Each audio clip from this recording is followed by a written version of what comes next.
Assalamualaikum warahmatullahi wabarakatuh.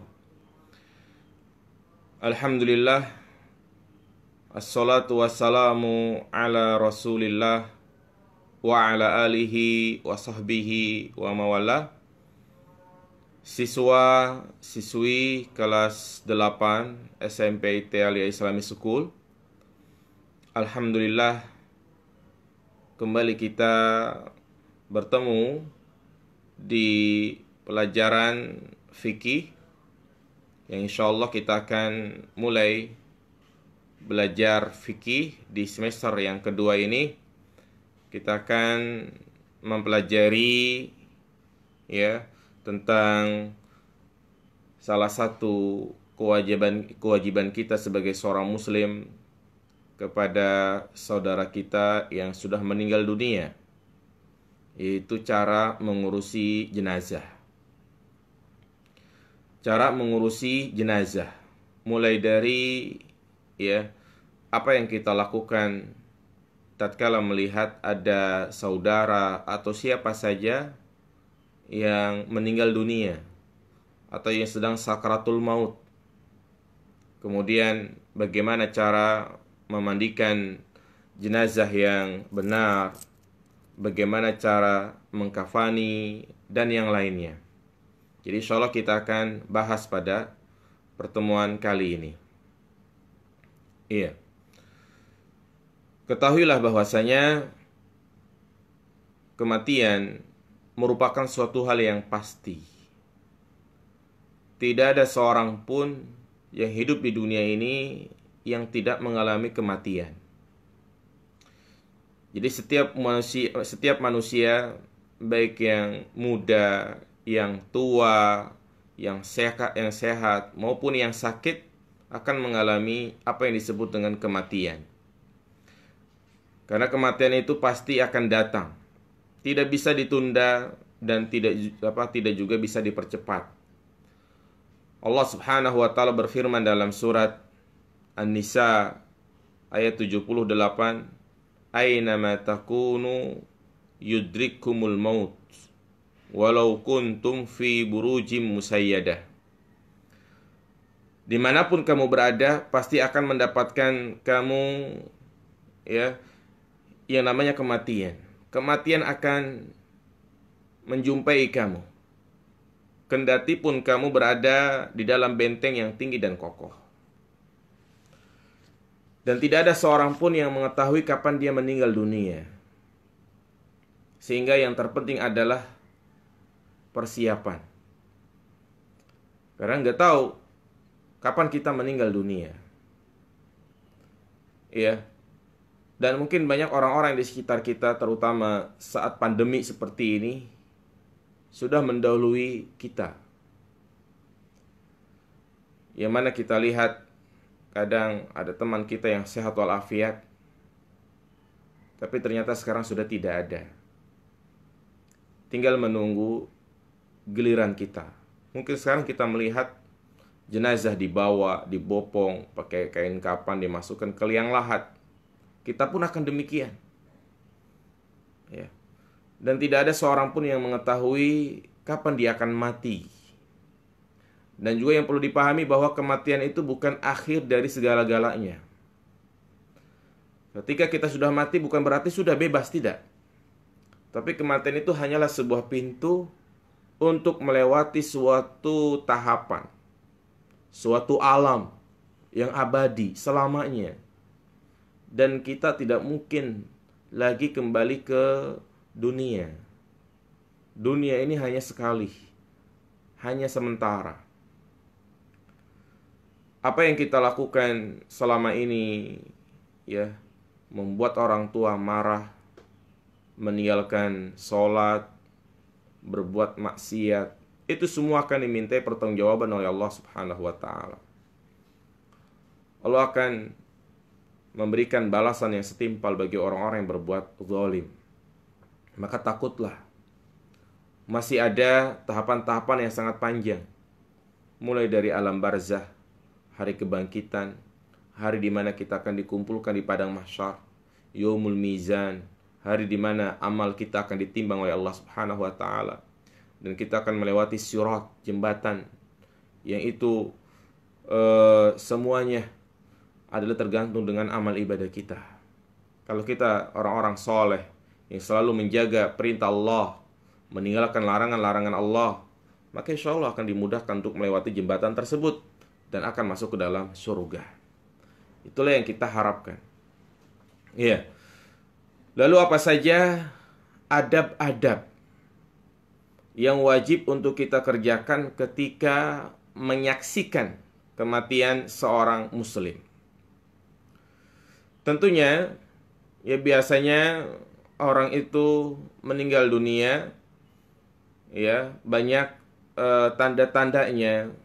Ya, untuk memastikan orang itu betul-betul sudah meninggal, maka alangkah baiknya kita panggil dokter atau tim medis untuk memastikan apakah ya orang itu betul-betul sudah meninggal atau hanya sekedar koma. Ya, kalau memang sudah meninggal, maka kita harus menjalankan ya tugas-tugas kita sebagai seorang muslim kepada muslim yang sudah meninggal. Di antara adab yang wajib untuk dikerjakan ketika menyaksikan kematian seorang muslim, yang pertama adalah memejamkan matanya jika roh telah keluar dari jasad dan mengucapkan kata-kata yang jadi ini memejamkan matanya jika roh sudah keluar dari jasadnya. Ya. Jadi biasanya orang yang mati itu matanya ya terbuka, dan ini bukan tanda dia itu mati dalam keadaan jelek, tidak. Karena biasanya memang orang mati itu kan pandangannya mengikuti roh yang dicabut dari ubun-ubun. Ya, sehingga ketika dicabut matanya agak seperti ini. Ya, jadi ditutup. Iya. Kemudian membacakan doa untuknya dengan doa yang diajarkan oleh Nabi SAW. Allahumma gfir li fulan. Sebutkan namanya. Allahumma gfir li fulan. Warfa' darajatahu fil mahdiyyin. Wakhlufhu fi akibihi fil ghabirin. Waghfir lana walahu ya rabbal alamin. Wafsah lahu fi qabrihi wa nawwir lahu fihi. Ya Allah, ampunilah fulan, hendaklah menyebut namanya. Angkatlah derajatnya bersama orang-orang yang mendapatkan petunjuk. Dan jadilah engkau pengganti dirinya bagi orang-orang yang ditinggalkan. Ya Allah, Rabb sekalian alam, ampunilah kami dan dia. Lapangkanlah kuburannya dan terangilah ia di dalamnya. Jadi didoakan. Allahumma gfir li fulan warfa' darajatahu fil mahdiyyin wa khlufhu fi aqibi fil ghabirin waghfir lana walahu ya rabbal alamin. Kemudian menutup jasadnya dengan kain yang bisa menutupi seluruh tubuhnya. Ambil kain apa saja, kain batik yang agak panjang, ya, maka ditutup sekujur tubuhnya. Aisyah berkata, ketika Nabi meninggal, jasad beliau ditutupi dengan kain hibrah. Kain hibrah adalah kain bergaris hitam putih yang terbuat dari katun. Kemudian yang keempat, menyegerakan pengurusan jenazahnya apabila kematiannya telah jelas. Apabila seseorang sudah dapat dipastikan meninggal dunia, hendaknya kaum muslimin segera menunaikan hak-hak jenazah, yaitu memandikannya, mengkafaninya, dan mensolatkannya. Ya, Rasulullah bersabda, asri'u bil janazati fa in taku solihatan fa khairun tuqaddimunaha wa in taku siwa dzalika fa syarrun tad'unahu an riqabikum. Jadi segerakan, jangan ditunda-tunda. Asri'u bil janazah, Nabi menyebutkan bersegeralah untuk mengurusi jenazahnya. Mulai dari memandikan, mengkafani, mensolati, jangan ditunda-tunda. Iya.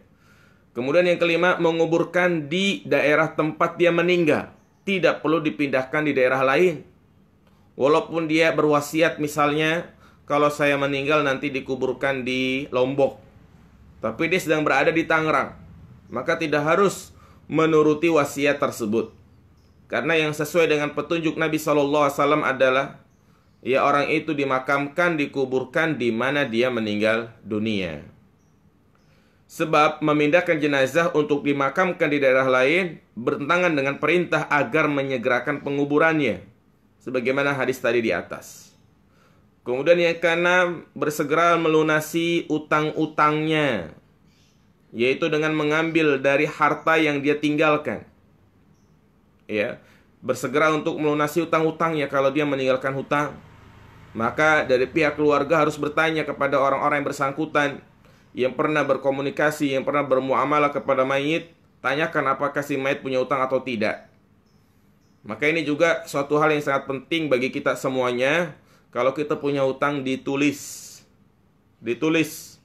ya. Kemudian kita tempel di mana agar kita juga tidak lupa, dan apabila kita mati, maka ahli waris kita ya mengetahui kalau kita itu punya hutang. Melaksanakan wasiatnya.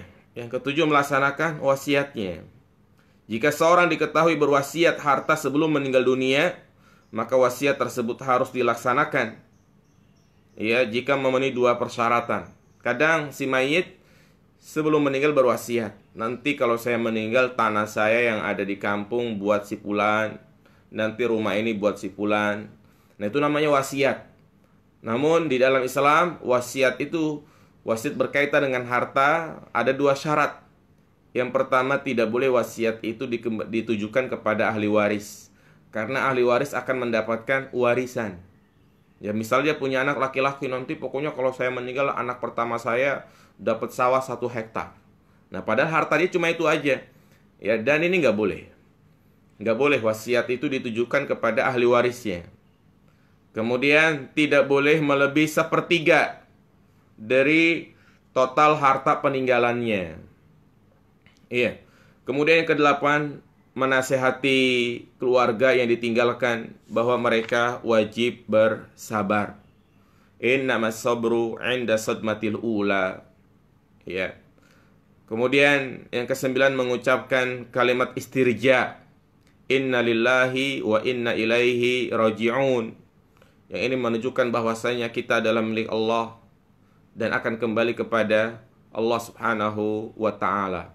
Sebagaimana Allah berfirman, alladzina idza asabathum musibah qalu inna lillahi wa inna ilaihi raji'un. Orang-orang yang apabila ditimpa musibah, mereka berkata inna lillahi wa inna ilaihi raji'un. Bahkan ucapan ini juga boleh kita ucapkan tatkala kita mendengar ada tetangga kita yang non-muslim, orang kafir meninggal, maka boleh kita membaca inna lillahi wa inna ilaihi raji'un. Karena ini bukan doa. Yang terlarang adalah mendoakan ampunan, mendoakan kebaikan untuk orang kafir yang telah meninggal dunia dalam keadaan kufur. Dan juga kalimat ini ya bisa kita baca tatkala kita terkena musibah yang lain, atau mendengar musibah yang menimpa saudara kita. Barangnya hilang, rumahnya terbakar misalnya, kendaraannya hilang, maka kita ucapkan inna lillahi wa inna ilaihi raji'un.